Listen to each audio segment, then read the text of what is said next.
Hey, good morning, everybody. Welcome back to another episode right here on the Sycon Excavation and Utilities YouTube channel. As you guys can tell, we have been bringing you some more talky content through the month of November, really trying to help you guys behind the scenes. And today's topic is no different. Let's talk a little bit about why we started an excavation business and the things that I think you should be looking out for when you're fixing to start yours. You already have maybe some simpler tips that it took me 4 or 5 years to figure out, and I'm going to try and bring it to you very quickly. As you guys know, that's what this channel's about. It is showing you the true behind the scenes ins and outs of a American excavation and utility company. It is Monday morning, and you guys are getting to see everything that's going on. That phone's ringing, this phone's ringing, emails are popping, everything's happening. So make sure you know what you're asking for before you sign up and start your own excavation company. So point number one would be, guys, this may sound a little bit more simplistic than you would think. My first point of a specific excavation company. Find your purpose. Why are you doing this? Why are you doing this? My purpose, me and Sarah's purpose behind Sycon was I really loved the work, but I absolutely hated the places I worked at and the environments and the leaders and how bosses is what I would call them, treated me to get to where I was. I wanted to build a company that we did the same work, but had a culture about us that took us to that next level, right? And so there's a lot of folks out there that are doing this for time with their family. Let me tell you something. This is the furthest avenue you can walk into and expect to have more time with your family. I built a family through the last 9 years. I've got a 7-year-old boy, 5-year-old little girl, and I've got Sarah's due on Christmas Day. And I have built that family while building this business of 9 years. I can guarantee you, you will have to make way more sacrifices in your family life than your 95% of you are willing to do to be successful, whatever success looks to you in that time frame or that parameter. But my number one goal of why I was doing this was to provide a life for families and men and women, a good place that they know that they're loved outside of just doing a job. And I know that may sound, I guess, overly sensitive to some folks, but I just wanted to take care of my people. And I have done that successfully over the last 9 years. There's a long list of folks that would agree with me. But that's my purpose behind Sycon. I wanted to start this video off a little bit differently because I know for a fact that a lot of you guys are, well, I want to go be the biggest excavation company. Well, by all means, go do it. I would definitely start watching the Blue Collar Business Podcast, link in the description below, about some tips and guidelines on what to expect on the business side of things, rather than just, hey, I do excavation and here we go. The easiest thing about what you're fixing to walk into will be doing the work. So if you think you've got it all figured out, I'm a master of my trade, good for you, buddy, because there's a bunch of us out there that are really good at what we do. But the business side of it is where you're going to make or break. So ensure that money isn't your focus, time isn't your focus, because those two things come a lot later down the line where not a lot of companies even get to that point. I'm just now getting there. I had the time thing, but my systems ran like crap. My morale was low. I had the wrong leader here. And now that I know that, I'm almost 5 months from there, and I've, definitely made some adjustments. So what I'm trying to get at is, if you have a purpose from day one, don't lose that purpose. Make sure that's your driving force. All right, let's talk a little business now. Now that I've got, make sure you have a driving purpose at home, whether it be your kids or whatever it may be. Second point, sales is everything in any business. I don't care. Again, The easiest thing about what we do is doing the work. In any trade, if you're going to own the business, the easiest thing you will do is just do the work. But selling the work is a totally different parameter. Some of you guys watching this may not be salesmen at all. And you've got a crew, I don't know, 3 or 4 guys. You're keeping them busy, etc. But at the same time, are you really selling work like you should be? To grow? Are you trying to scale? What's our purpose, right? Everybody's purpose in this parameter usually is to grow and scale. Well, you can't do anything without sales. Sales has to be your focus. And there's going to be a lot of guys that disagree with me in the comments below. Totally fine with that. But let me tell you something. When I switched to that motto, roughly year and a half ago, out of the 9 years I've been at this, it's changed the game drastically in all parameters because we're in so many different conversations. You're like, but what if this job goes? I can't do this job and that job. You can always say no, guys. You can always not sign the contract. You don't have to do that job.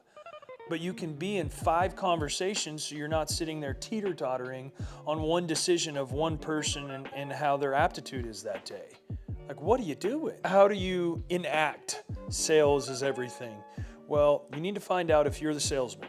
Because if you're the salesman, selling needs to be your #1 priority. Before the flat tire on the service truck, before the machine greaser not taking any grease, before the AC not working in the loader, before all of that, before your customer's pissed off, doesn't matter, all of it. Sales is everything, because when you have sales, the bank likes it, the bonding guy everybody likes it when you got sales. If you got contracts on your backlog sitting there waiting for you to get them done, I promise you, every conversation you're going to walk into, hey, I need money for this, or hey, I need to buy this to do that, you have a reason why you're going after the money. Well, it's because I have $500,000 in contracted backlog, and this is how I'm set up to do it.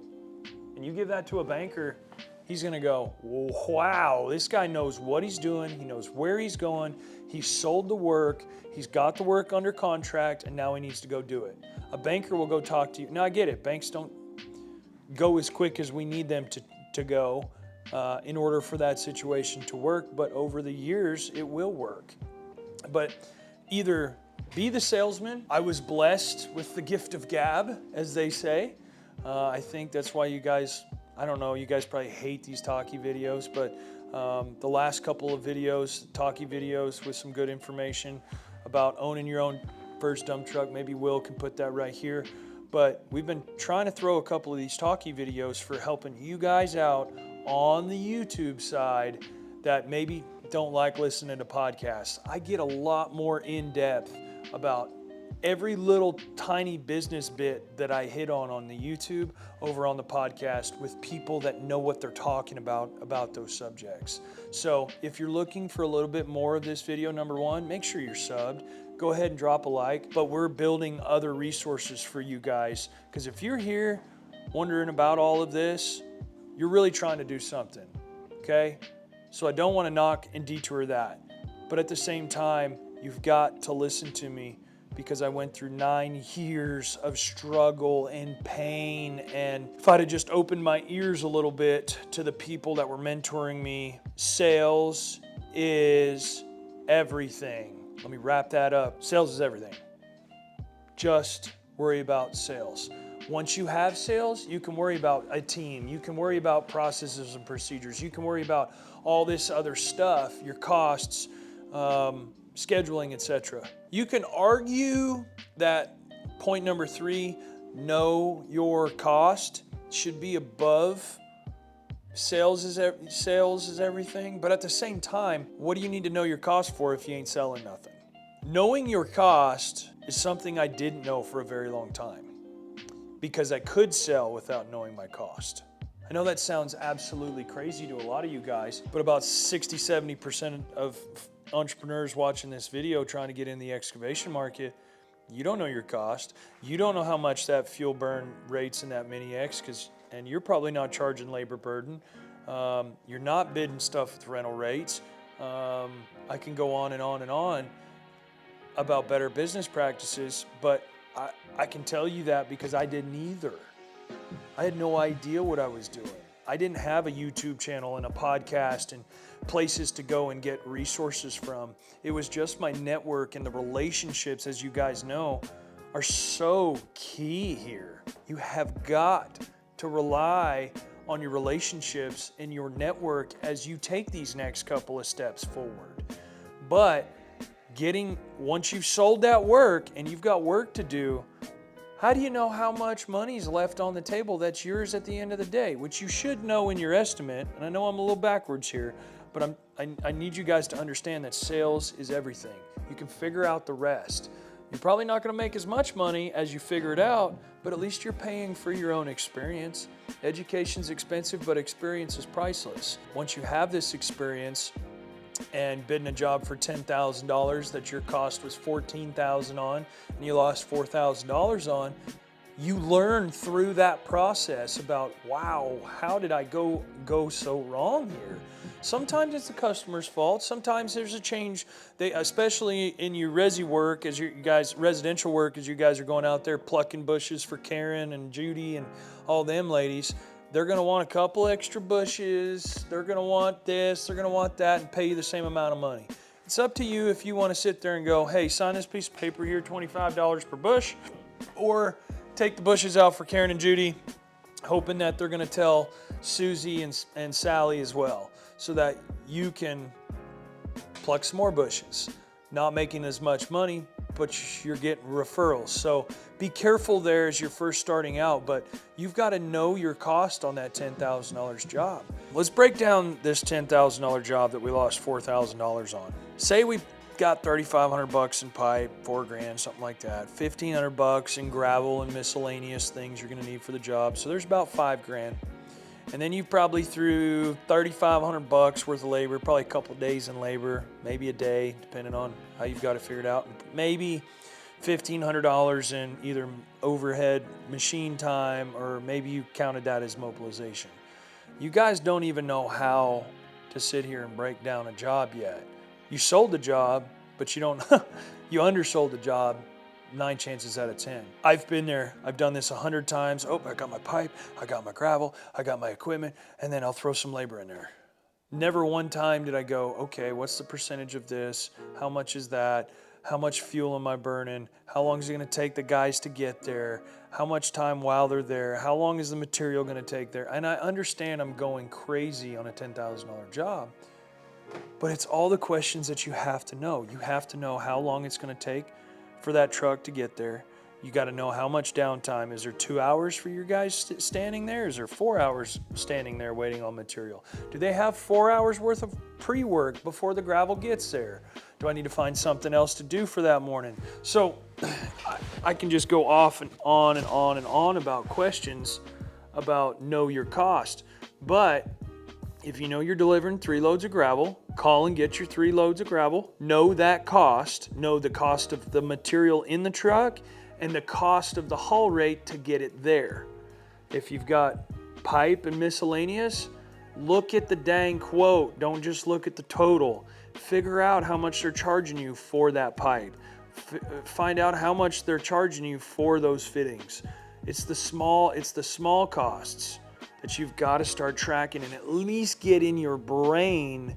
You're not going to know every little tiny penny. I get it. But at the same time, you can pay somebody. I would highly, highly, highly recommend starting out with a CPA, having them close your books out every month, and having them ask you the tough questions that you don't know the answers to.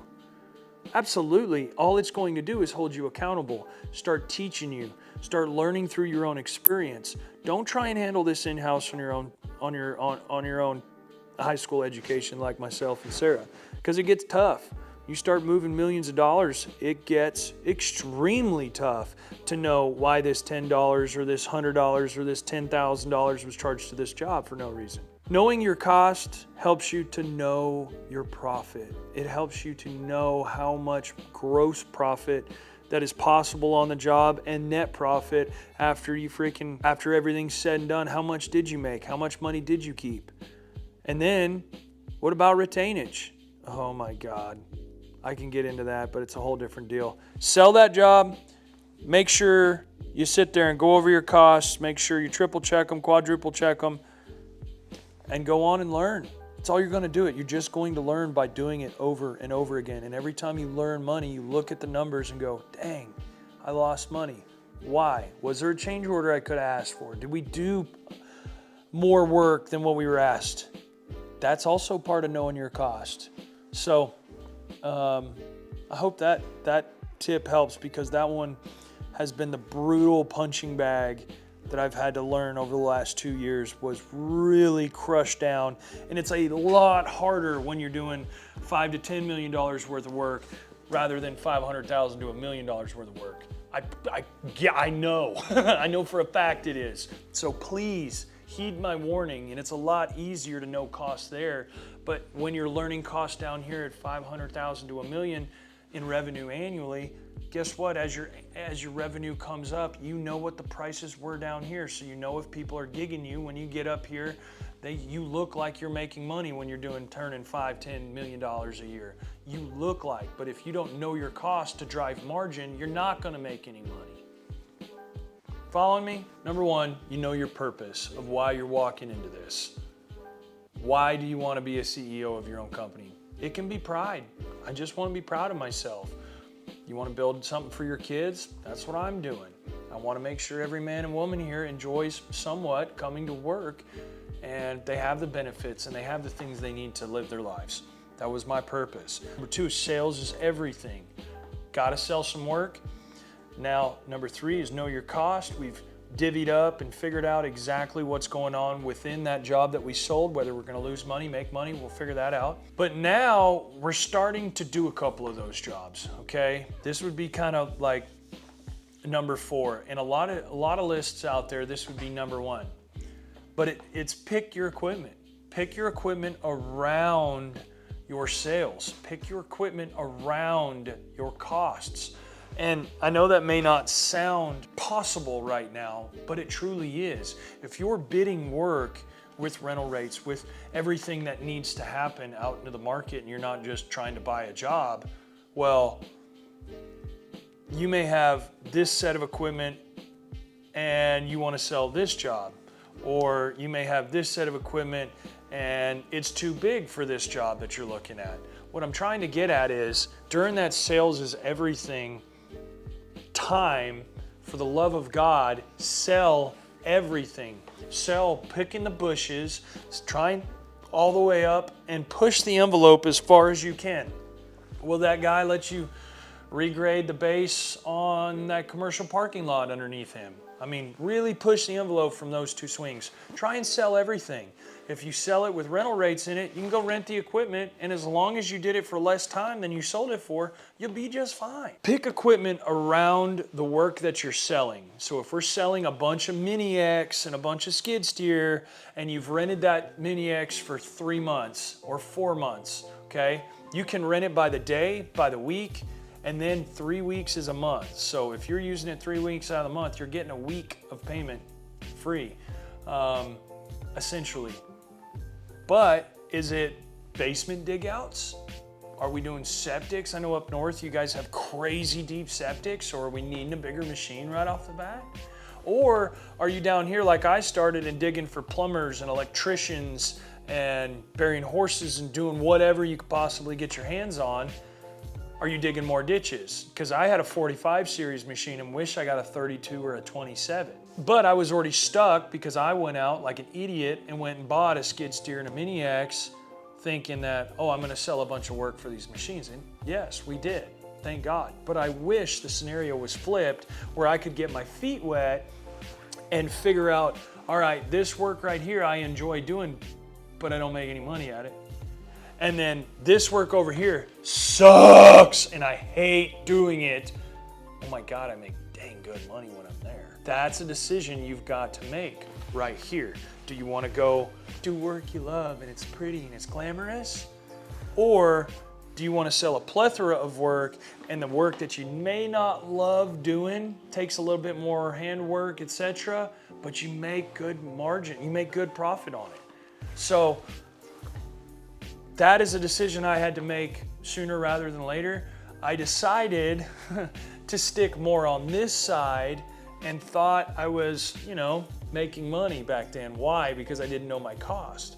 Now that I know my cost, I'm sitting over here going, man, I hate doing this work. Get with the team, guys, I hate doing this, but man, we are rocking 20, 30% on these.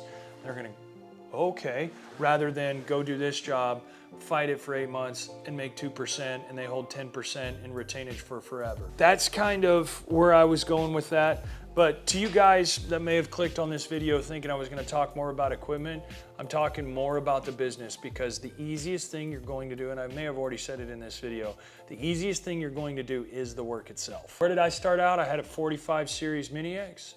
I had a 60 horse skid steer, Bobcat T595 and an E45 Bobcat 2016 models, 2015 models. And I sold work around them nonstop, and that's all I did. I sold big work. I can't tell you how many things I did with a skid steer to Mini X that it should have been a 140 or a 210, but I didn't give up, and I stayed until 10 o'clock when most guys would shut the key off at 4, and did some crazy, crazy stuff. But sell everything. Fake it till you make it, because there's a lot of things that you don't know how to do in your world, but you're going to learn it through your experience. So I know that equipment you're thinking is everything. Well, it's not. It's really not. It is going to help you make money, etc. But at the same time, you may be you think you're making $1 on this work that you love doing. Come to find out you don't make near as much money. And on this side of the coin, you may hate doing the work. I'm just saying, it ain't forever. But build your business off this profitable, crappy work and find a good team of guys to help you get there. All right, that leaves me to the last and final thing that I wish somebody would have slapped me year 1, year 2, year 5, year 6, and gone, hey dude, do profitable work. I've given you some steps already to follow. Sell it. Know your cost for every penny that's going in and out of that job. Pick equipment that's going to help you get there. Build that team. But once you get there, look at your numbers. Look at the jobs you're finishing. Go back. Look at those costs that you say you know. Do you really know those costs like you think you do? Start making adjustments from those numbers coming in. And don't be afraid to hear the word no. You're going to hear it thousands of times if you really want to make all this work. And I need you to understand that not every job's for you. And I also need you to understand that you can't ever lose money on a job you didn't do. And losing money is the worst thing for a small startup excavation company. And if you can find profitable work putting silt fence in the ground, it may not be fun, it may not be glamorous, but I know there is I still hear there's only really one company around in Northwest Arkansas that just does silt fence. But for the footage they put it in, it's a deal for the contractor, and I know they're making money. It's things like that. You know how much equipment he has? A trencher, a freaking trencher. I'm just saying, it can be done. That can absolutely be a wonderful foundation to buying your first Mini X with cash, debt, etc. Totally up to you. But you've got to find your niche within that market and figure out exactly what niche is for you, and find out what you're good at. You may be good at erosion control. You may be good at dressing jobs up. You may be good at handling punch lists. You may be good at digging ditches for electricians on commercial sites. You may be good at running water line, sewer line, whatever it is, pushing dirt. So my phone, guys, all I'm getting at you is do profitable work. Do you want to know how you make money? You do profitable work over and over and over and over and over. And as soon as you think there's a glimmer of money, you need to make another investment into the company. So excavation is extremely capital heavy and is extremely overhead heavy. And if you're not charging for both of those and know the cost of both of those, you won't have, even if you do profitable work, by the end of it, you'll be giving away most of your profit if you don't know your cost. Find your purpose. Sales is everything. Know your cost. Pick equipment around profitable sales, and then do profitable work over and over and over and over. That is the pathway that I have learned in my tenured career here, almost a decade in, and I'm so excited to even remotely be able to say that. And the time has gone by so fast, guys. Oh my God, it's gone by so fast. It's just, I wish I would have known those 5 things early on. And I sat here this morning, Will came in, he's like, man, we really need to get this video out. I was like, yep, you're right. So I was sitting here, I went and drove and got my brekkie, and I was sitting here trying to build 5 of the most important key steps to starting an excavation company. And I know a lot of you guys want the truck, want the glitz, want the glamour, want the gram shots, but I'm telling you, it's a lot to get into. It's a lot more than you'll ever understand when you're first starting. But a lot of you guys may not want to grow and scale, but that's usually, most generally, what everybody wants to do. They want to grow, they want to scale, they want to have a couple crews, run around town. But man, I would encourage you, if you can do these 5 things over and over again with one crew, you can grow and scale very quickly. And there's lots of profit to be had in our world, as long as you don't have guys going out there not knowing their cost and giving silly numbers trying to sell everything. That fights against what we're trying to do. So hopefully this helps you guys. This has helped you guys. If you find value in it, make sure you drop a like, please. And if you haven't, make sure you're subbed, because we're double uploading through the month of November.